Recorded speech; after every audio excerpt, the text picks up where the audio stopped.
Good morning, everyone. Again, Paulo Portas and Suzy Barbosa gave us a fantastic framework to our conversation. So I don't need to tell you that the world has changed.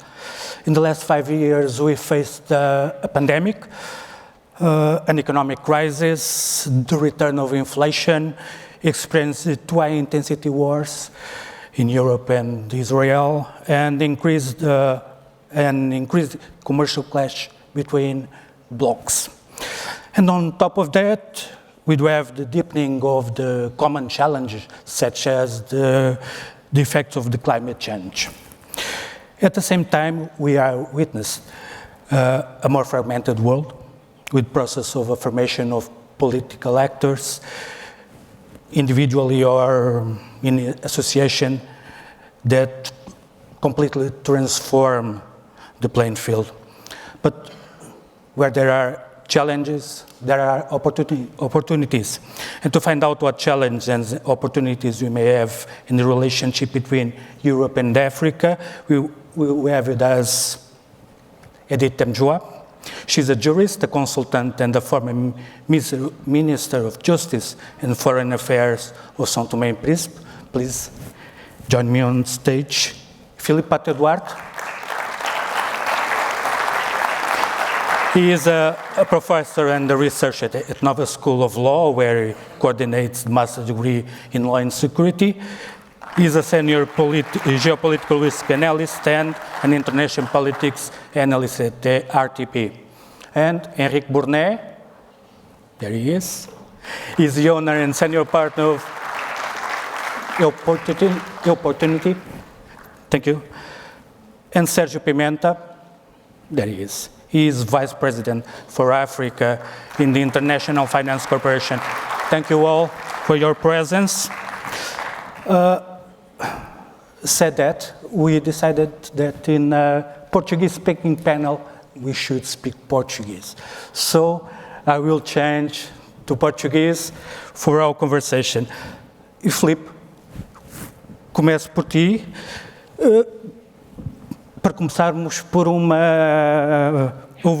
overview do que está a acontecer.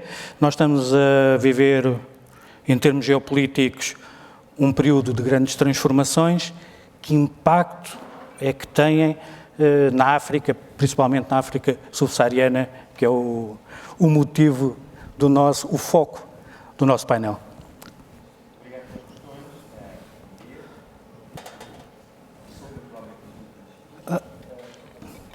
Sou da iniciativa, naturalmente, eu vou ser muito breve na minha resposta e faço aqui um ligeiro disclaimer, no sentido em que, estando na confortável posição de académico, é-me relativamente fácil apontar os problemas e não necessariamente as soluções, pelo menos para já, para esses mesmos problemas. Portanto, permitam-me aqui esta facilidade, este conforto que aqui vou ter. Ora, há uma área específica que, por razões várias, tenho de trabalhar, que é essencialmente a costa ocidental africana e a costa, portanto, West Africa, que aliás já aqui foi referido a miúdo. E, de certa forma, enfim, antes de começar, talvez lembrar que nós temos um bocado a tendência para olhar a África num todo e, obviamente, se calhar, fugindo um bocado a este clichê, perceber que, de facto, há várias Áfricas, há várias dinâmicas políticas, várias dinâmicas sociais, e eu escolhi aqui, faço um zoom na zona ocidental de África, porque, de facto, pode ser um espelho muito interessante de análise, que é resultado também, ou que sofre os impactos também das alterações mundiais. E olhando aqui para o caso específico do Sahel e da costa ocidental africana, portanto, descendo para a África subsaariana, percebemos, de facto, que há uma tendência, e parece haver uma tendência aqui de golpes de Estado, já aqui foi referido. Tivemos, pelo menos desde 2027, golpes de Estado, uma tentativa de um golpe de Estado na Guiné-Bissau, recentemente também uma tentativa de golpe de Estado em São Tomé e Príncipe, e a pergunta que se acaba por fazer é: há ou não um padrão nestes golpes de Estado? O que é que leva o desafio à ordem constitucional? O que é que leva o desafio a uma estabilidade securitária, em alguns casos mais democráticas do que outros, nesta região? E lendo e trabalhando através dos factos, e agora aqui talvez avançando mais para analista do que propriamente como académico, eu consegui estabelecer aqui pelo menos 3 causas para esta onda de golpes de Estado e 2 consequências que poderão daí advir e que de facto se vão ligar à instabilidade internacional. Relativamente às causas, depois podemos detalhá-las, obviamente, eu identifico 3. Não é? A primeira, parece-me a mim que talvez uma fraca resposta internacional em termos de sanções no que diz respeito a estes golpes de Estado, o que permitiu uma certa segurança por parte dos desafiadores dessa ordem institucional, sabendo à partida que não iriam ser necessariamente condenados, condenados entre comas, bem entendido, mas que não iriam ser necessariamente condenados, sancionados, o que deu alguma margem e alguma confiança para isso poder ser feito. Veja essas várias respostas que a União Europeia teve, que não foram iguais para todos estes 7 países, nem necessariamente as respostas que a CDAO deu também não foram necessariamente iguais. A segunda consequência, a segunda causa, que me parece a mim também interessante a referir, é a questão da dinâmica interna destes países. E estes países, em termos de dinâmica interna, têm 3 elementos que são comuns. E que, enfim, vamos à literatura académica, etc., que nos demonstra que claramente países com maior dificuldade económica, mais tendência para instabilidade têm em termos políticos e mais tendência para golpe de Estado. Uma parte significativa destes países, no ranking das Nações Unidas, são países que em termos de índice de desenvolvimento estão bastante baixos e, portanto, claramente isto pode ser um elemento potenciador disso. O segundo ponto, dentro desta dinâmica interna, que nós temos que ter em conta são passados políticos turbulentos, portanto, a maior parte destes países, quase todos eles tiveram um legado político turbulento. Isto quer dizer que, tendencialmente, países onde houve golpes de Estado, há maior probabilidade de continuar a haver golpes de Estado. E, portanto, vemos aqui um legado político turbulento. E dentro desta parte dinâmica ainda há um terceiro ponto que eles têm em comum, que tem a ver com fratura das forças e serviços de segurança e das forças armadas, nomeadamente fratura política, porque apoiam diversas áreas políticas, não é? E também fratura étnica. E isso é um ponto muito marcante na zona, no Sahel e na zona ocidental de África. Portanto, elemento 1, resposta fraca internacional, a questão da turbulência política interna, com estes 3 pontos, e depois, por último, uma progressiva retirada, talvez em alguns casos, não é? uma progressiva retirada da presença francesa, particularmente da presença militar francesa. O que é que isso vai fazer? Veio alavancar, depois podemos falar sobre isso, veio alavancar a presença particularmente russa, por exemplo, já aqui foi falado, através da Wagner da África Corp e também da China, que exploram, particularmente a Rússia, através das redes sociais, vem explorar uma narrativa anti-ocidental, vem explorar uma narrativa anticolonial, eu até me atrevo a dizer neo-anticolonial contra a presença francesa, capitalizando o descontentamento dessa mesma população, fazendo e criando condições para um golpe de Estado em que as novas juntas militares sejam favoráveis a Moscou. Isto já vai ter com a parte internacional. E, portanto, estas são as 3 causas. Quanto às consequências, são muito simples e termino já. Primeira consequência, um reforço securitário por parte destas novas juntas militares. E este reforço securitário o que é que vem fazer? Vem causar mais instabilidade securitária. Porquê? Porque estas novas juntas, com o receio do seu poder ser desafiado, reforçam-se em termos securitários, criando vazios de segurança em várias áreas do seu próprio país, nomeadamente dando margem, por exemplo, para a Jihad crescer. Veja-se o caso do Burkina Faso e o caso do Mali. Segunda consequência, uma maior influência russa, particularmente russa e também chinesa na região, em detrimento de umas relações que nem sempre foram, de facto, relações floridas com potências europeias, mas, de facto, há aqui uma quebra da relação com o país da União Europeia, enfim, favorecendo aqui a presença russa e a presença chinesa. Portanto, em termos de causas e de consequências, ligando com a instabilidade internacional, eu acho que West Africa pode ser, de facto, um bom espelho de análise de outras regiões em África. Obrigado, Filipe. Vamos continuar só para olharmos agora para a Europa. A Europa está num quadro também de transformação, não só porque estamos à beira do alargamento, mas a guerra criada pela invasão russa da Ucrânia criou novas preocupações, obrigou a Europa a um novo posicionamento. Como é que a Europa, neste quadro, como é que a Europa se está a tentar posicionar? Bom, aconteceram aqui várias coisas, resultado da invasão russa da Ucrânia. E indo do geral para o particular, é para perguntar para mim? Sim, sim, sim. Indo do geral para o particular e generalizando, nós olhamos e percebemos que o mindset político europeu alterou significativamente. Portanto, uma espécie de bolha pós-moderna em termos da high politics europeia arrebentou. E, de repente, questões de segurança, defesa, violência política voltaram a estar na agenda política, na agenda mediática e mesmo na agenda académica. Basta ver, por exemplo, da parte mediática, e eu sei que, enfim, sendo jornalista traz essa noção, bem entendido, melhor do que eu, a quantidade de vezes que a expressão guerra e geopolítica, que enfim, é um conceito muito cinzento, mas que dá a ideia de um jogo de soma zero, não é? É o que nós estamos hoje a viver. Aparece no discurso mediático, no discurso político, e, portanto, de repente, nós estamos confrontados, almoçamos com guerra, jantamos com guerra, e o nosso mindset alterou significativamente. Descendo, percebemos que, resultado disso também, a arquitetura de segurança e defesa europeia está a alterar significativamente. E isso obriga a que se repense todas as dimensões políticas e sociais da União Europeia. Em paralelo, o que está a acontecer, resultado também de algum impasse em termos bélicos e em termos político-diplomáticos na Ucrânia, há uma corrida contra o tempo.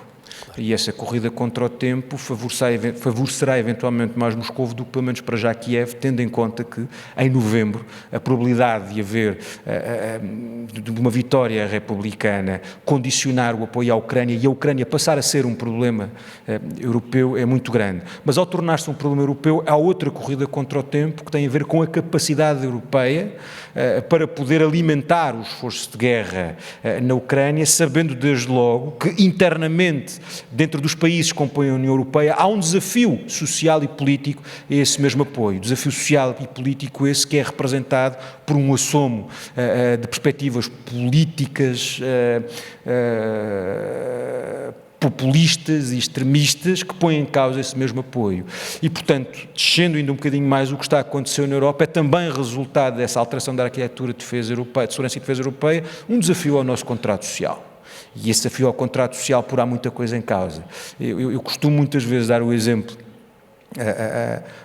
aos meus alunos, talvez uma metáfora menos feliz, eu não sou propriamente um poeta, mas vou buscar muito uma imagem que enfim, no Apocalipse Now, no filme do Francis Ford Coppola, quando, a certa altura, o Coronel Kurtz, representado pelo Marlon Brando, refere que uma vez sonhou com um caracol a arrastar-se no fio de uma navalha. E eu acho que talvez esta é a imagem que, infelizmente, parece-me a mim que o Ocidente está a viver, é arrastar-se, porque se é uma caracola a arrastar-se progressivamente no fio da navalha, pode acabar e não se cortar, mas pode, de um momento para o outro, cortar-se e terminar aqui a viagem por este fio da navalha. Portanto, o cenário não é necessariamente positivo, mas, como disse, eu estou no conforto da academia para apontar os problemas e não ainda apontar as soluções. Obrigado, Filipe. Edith, temos aqui um quadro traçado pelo Filipe. Alô? Está a funcionar. Temos aqui um quadro traçado pelo Filipe, um quadro mais de desafios e de problemas para resolver, que retira um pouco de espaço à esperança. O que eu lhe perguntava é, olhando de África, quais são os principais desafios? Quais são os desafios com que os países da África subsaariana se debatem e querem resolver? Muito obrigada, Ricardo. Eu começaria por apresentar os meus cumprimentos às individualidades aqui presentes, agradecer também o convite muito rapidamente, porque é uma honra, de facto, poder fazer parte deste fórum. Eu dizia que, em função do tema que foi, de facto, submetido este ano, eu quase que sinto que nós estamos numa linha de partida. Uma linha de partida, não propriamente, digamos, de uma maratona, mas de uma espécie de um jogo de estafeta, uma corrida de estafeta, em que nós vamos ter que passar para cada um dos parceiros, cada um dos países, sejam africanos ou europeus, o testemunho e tendo muito cuidado para que este testemunho não caia, porque se cair ficamos todos prejudicados e o que nós pretendemos é que o resultado final seja, de facto, chegar à meta em conjunto e ter, de facto, bons resultados. Desafios do continente africano. Os desafios são muitos. Devo dizer que, se calhar, sintetizando, o grande desafio de África é uma população, como foi aqui plenamente, enfim, referenciada, muito jovem, com uma média de 19 anos, mas uma população que tem acesso, portanto, ao que acontece aqui fora, aos chamados países do primeiro mundo e que também têm aspirações de crescimento. É claro que nós continuamos a debelar-nos com uma série de desafios, a questão da pobreza, a questão da desigualdade social, que é subejamente conhecida de todos nós aqui. Nós temos graves problemas do ponto de vista de instabilidade política.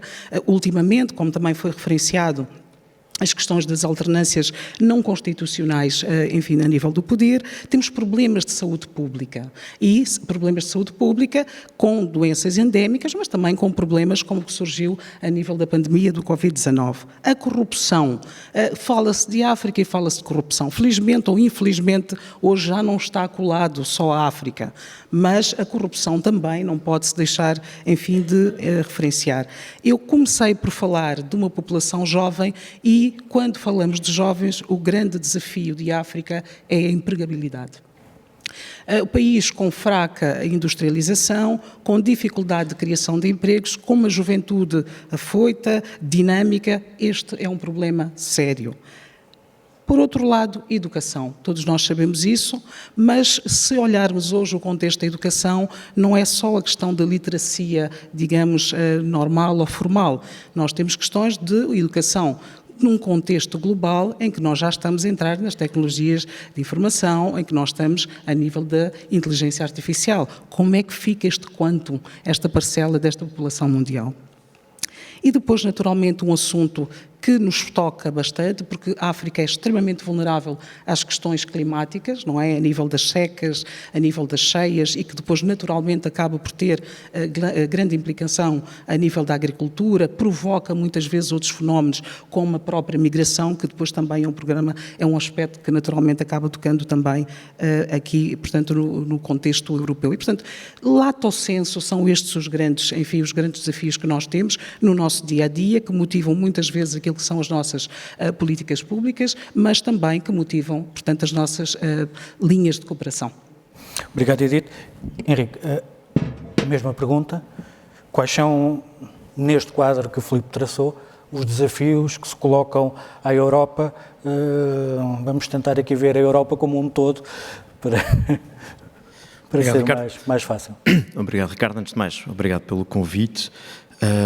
Bom, eu vou aproveitar, obviamente, tudo o que já foi dito e que essencialmente com o qual estou de acordo, e acho que agora o que eu queria fazer seria o ponto de partida. Imaginem os europeus, imaginem isto tudo visto a partir de Bruxelas. Eu diria que a Europa nunca se sentiu tão só e tão preocupada. Isto é, a relação com os Estados Unidos não é o que era, não dá as garantias que dava, a Europa tem problemas seus como nunca teve do ponto de vista global, isto é, internacional, não estou só a falar do ponto de vista económico, e tem um olhar para a África completamente diferente.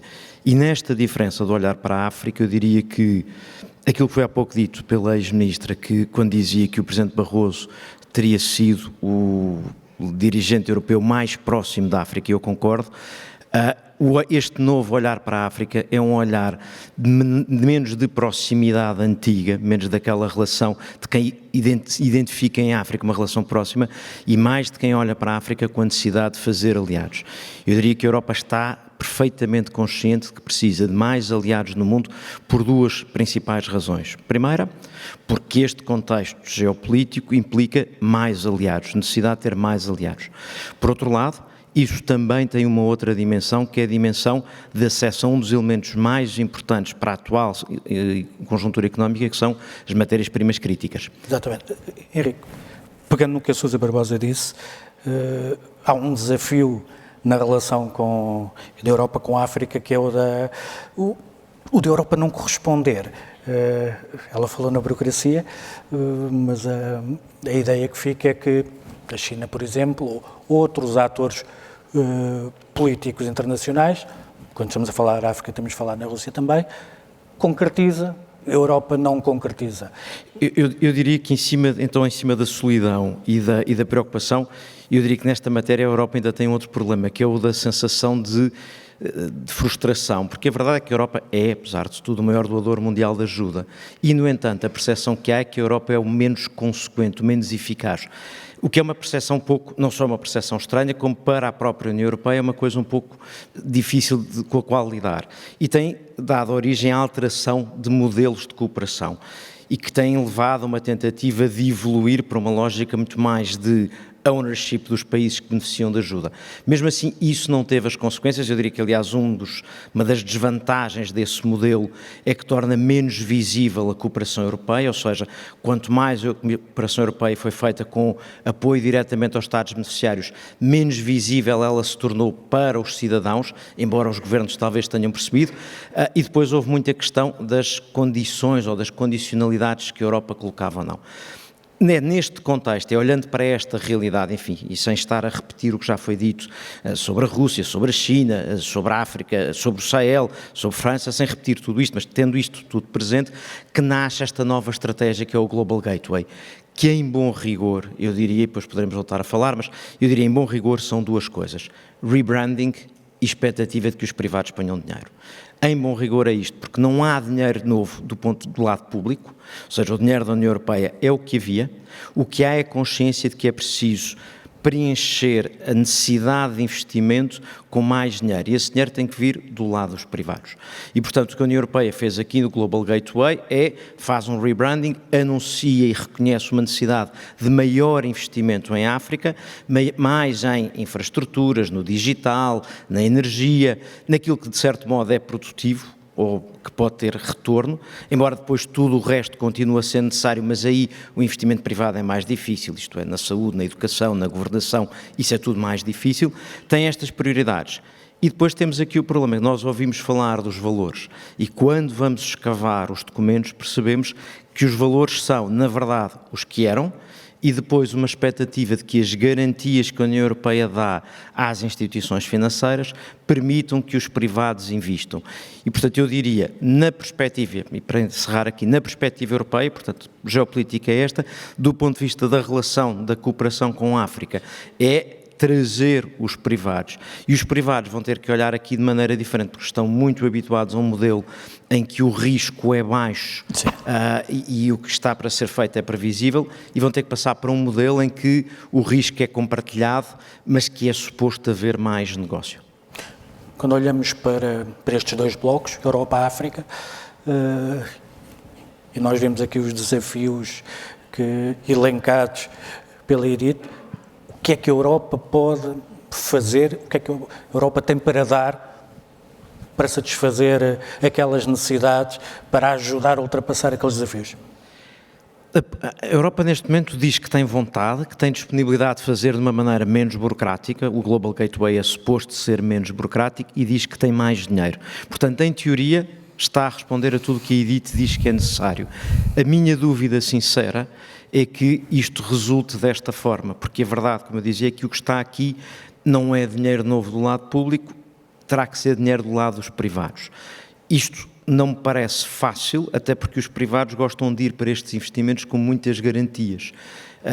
E isso não é fácil de dar neste contexto, seja em termos do que é que vai acontecer, já aqui foi falado, e portanto os riscos políticos mantêm-se, mas também em termos de como é que isto vai funcionar, como é que os privados que investem ou que participam nestes projetos vão efetivamente depois participar na construção das infraestruturas, das energias, etc. Isto não está de todo claro.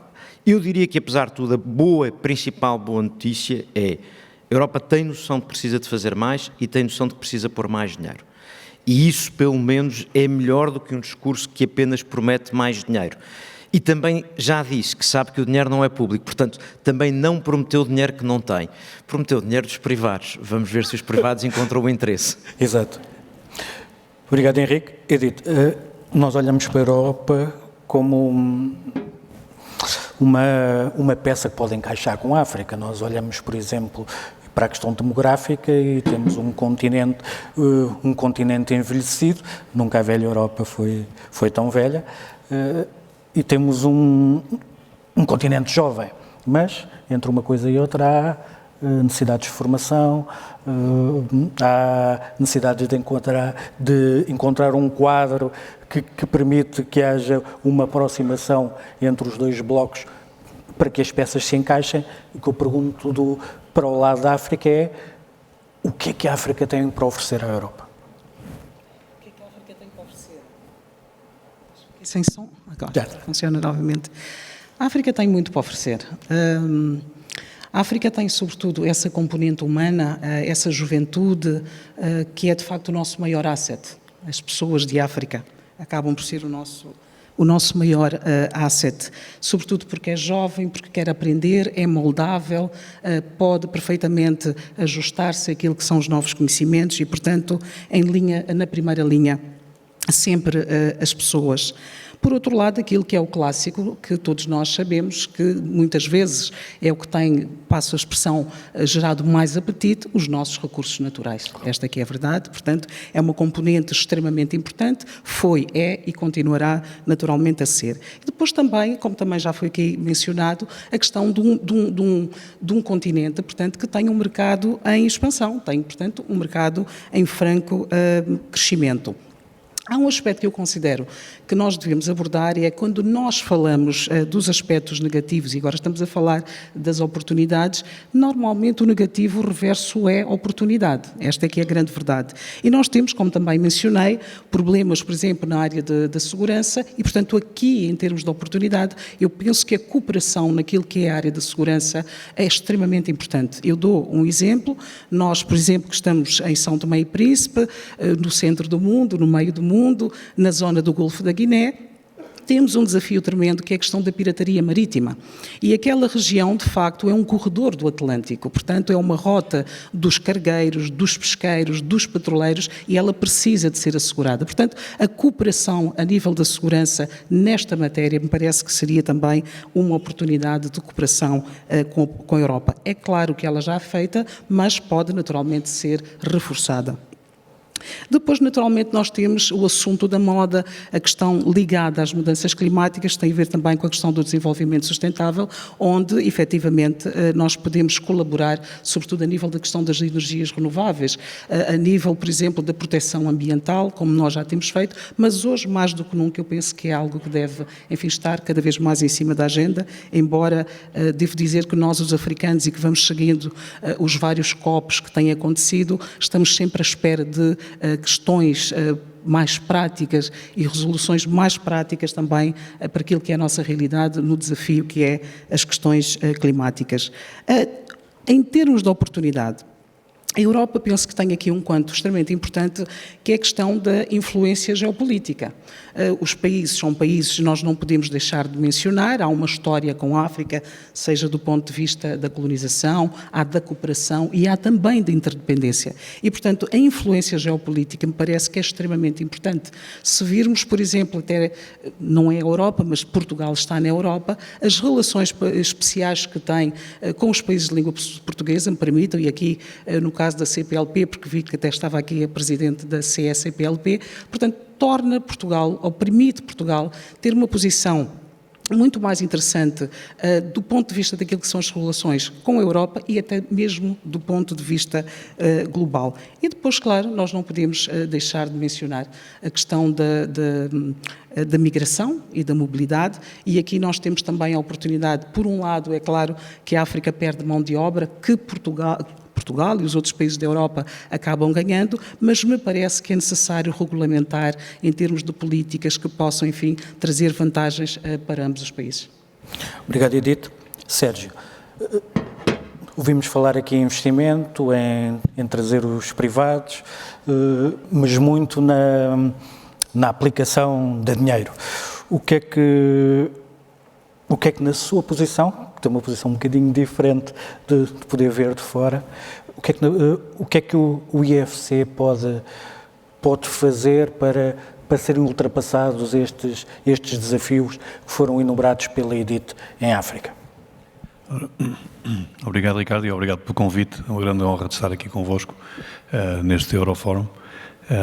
Euro-África Forum, e eu concordo totalmente com o que o Henrique estava a dizer há bocadinho, que o papel do setor privado vai ser muito importante em África, e ouvimos hoje de manhã nas diferentes intervenções sobre as questões políticas, sobre as questões sociopolíticas, mas também económico-políticas, e que quando se vê o desenvolvimento da África, continente que tem um grande número de países com muito alta taxa de crescimento, vê-se que o desenvolvimento vai vir através dessa atividade económica.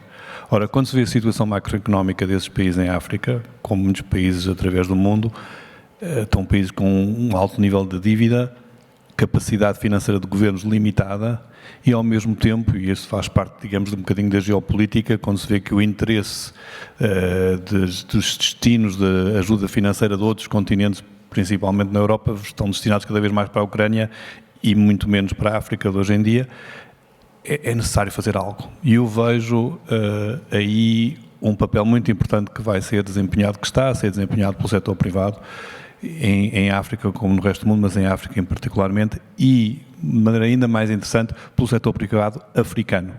Ora, o que é que nós vemos? Falámos hoje de manhã do acordo continental que está em vigor. Vemos muitas empresas africanas a se dirigirem de um mercado africano para um outro, e não só estar a trabalhar no próprio mercado.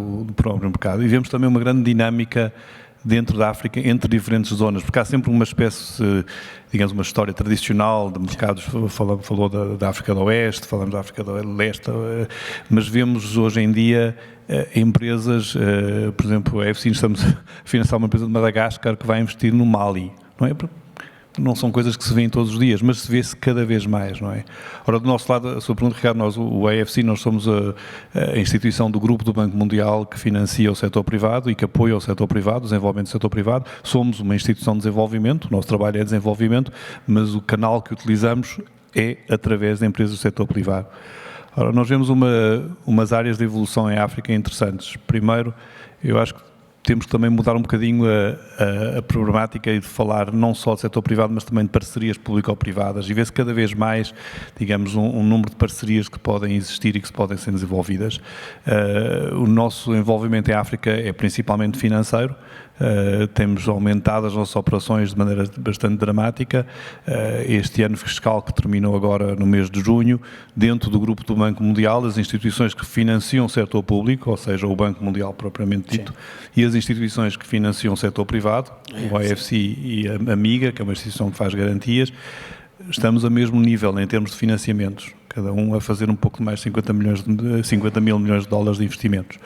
Ora, isto vê-se também uma evolução que traduz o que estamos a fazer. Agora, o que também eu estava a dizer é que vemos que estes financiamentos também vão cada vez mais para empresas não só africanas, mas regionais, e no caso das empresas europeias, nós apoiamos muitas empresas europeias trabalhando em África, incluindo, evidentemente, empresas portuguesas. Nós vemos também uma diversificação da área geográfica que elas estão interessadas, principalmente as empresas portuguesas. E como é que escolhem os projetos, como é que escolhem as empresas? O que é que o AFC dá às empresas? Como é que é um investimento e não se fala mais nisso, tem acompanhamento? Como é que funciona essa relação? Ora, nós somos uma instituição de desenvolvimento, por isso o nosso primeiro objetivo é o desenvolvimento dos países onde nós trabalhamos. A nossa estratégia em África tem sido uma estratégia de diversificação, não só sectorial, mas também geográfica. Eu estou no meu cargo agora há 7 anos, quando começámos fazíamos cerca de 80% das nossas operações em 5 países africanos. Este ano fiscal, os nossos 5 países maiores só representam 55% dos nossos investimentos, são as economias maiores, mas investimos em 45 países em África, ou seja, estamos a realmente cobrir o continente de maneira maior possível. Como é que selecionamos os projetos? Nós tentamos fazer 2 coisas. A primeira, boas oportunidades, empresas que vêm nos ver ou que nós conhecemos, que querem investir em África, podem contar com o nosso apoio. Mas também temos uma segunda aproximação que é muito mais, digamos, proativa, em que não escolhemos projetos, escolhemos desafios. Por exemplo, dizemos, na Nigéria, falou-se há bocadinho, há problemas de acesso à energia, há problemas de acesso à energia à população. Então, nós trabalhamos com o Governo, com parceiros de desenvolvimento, com o Banco Africano de Desenvolvimento, com a União Europeia, com empresas do setor privado, ver o que é que seria necessário para se poder trazer mais energia à Nigéria. E, por exemplo, Nigéria, onde estamos hoje enfocados, é na distribuição de energia renovável fora das redes tradicionais, ou seja, e aí é que depois vamos ver as empresas e dizemos, ok, há uma oportunidade muito boa na Nigéria, querem investir, nós podemos apoiar. E o meu último ponto, se pode voltar, porque eu achei que estava totalmente correto, Henrique, há bocadinho, quando disse que o problema das empresas do setor privado para irem investir em África, como em qualquer continente, é uma questão de risco. É a avaliação do risco, como é que vem o risco e o retorno que podem ter do risco. Por isso, o nosso enfoque tem sido muito em transformar os nossos instrumentos, não só em instrumentos de financiamento, digamos, tradicionais, mas mais em instrumentos que ajudam a reduzir o risco dos investimentos e fazer mais garantias, mais efeitos, digamos, de alavancar, que com quantidades de financiamento menores podemos apoiar maiores investimentos, e isso é uma tendência, faz parte desta discussão toda sobre a evolução das instituições internacionais, onde é que estamos a utilizar o nosso balanço de maneira mais optimal para poder haver mais apoio e mais impacto nos países africanos.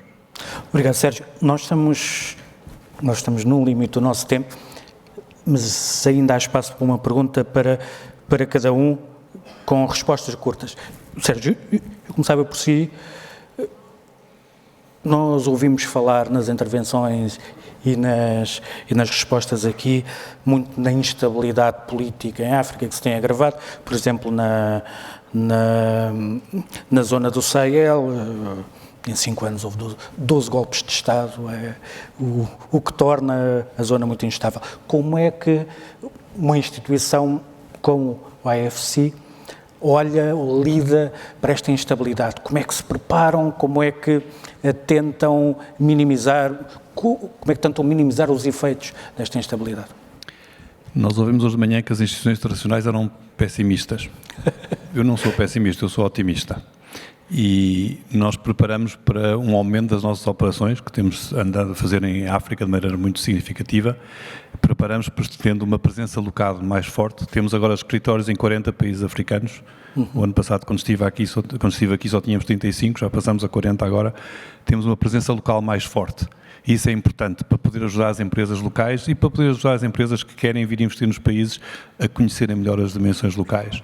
E este que falou de impredictibilidade, falou de incerteza, acho que nós temos todos que, digamos, abraçar isso. É a realidade em que vivemos. É o novo normal. Não digo que gosto, não gosto, é assim. Por isso temos que estar prontos para diversos cenários e preparar instrumentos de apoio que sejam adaptados a esse tipo de mudanças que podem nos afetar a todos. Obrigado, Sérgio. Filipe, ainda no mesmo quadro, neste quadro da instabilidade, aquilo para que nós estamos a olhar é mais a instabilidade rotineira, aquele passado nos países onde há golpes de Estado, provavelmente vai haver mais golpes de Estado, ou nós vemos a associação entre países no Sahel, ou estamos a falar numa nova ordem regional, lá está, num novo normal, mais instável, mas um novo quadro político. Sim, eu hoje nas grandes empresas e nos grandes processos de decisão, quer política, quer empresarial, assume-se que cada vez mais é difícil fazer análise prospectiva. E nos últimos 5, 6 anos nós vemos isso, são várias as variáveis que nós não equacionamos, chamadas wildcards que surgem e que nos impossibilitam o processo de decisão ou pelo menos estabelecer padronizações. Portanto, vivemos naquilo que também já aqui foi referido, essencialmente no VUCA, no sistema VUCA, volatilidade, incerteza, complexidade, ambiguidade, o que torna extremamente difícil o processo de decisão. Sobre isto ainda ponho um outro ponto, para responder diretamente à questão, é que hoje cada vez mais em termos políticos e sobretudo em termos empresariais se equaciona a dimensão geopolítica.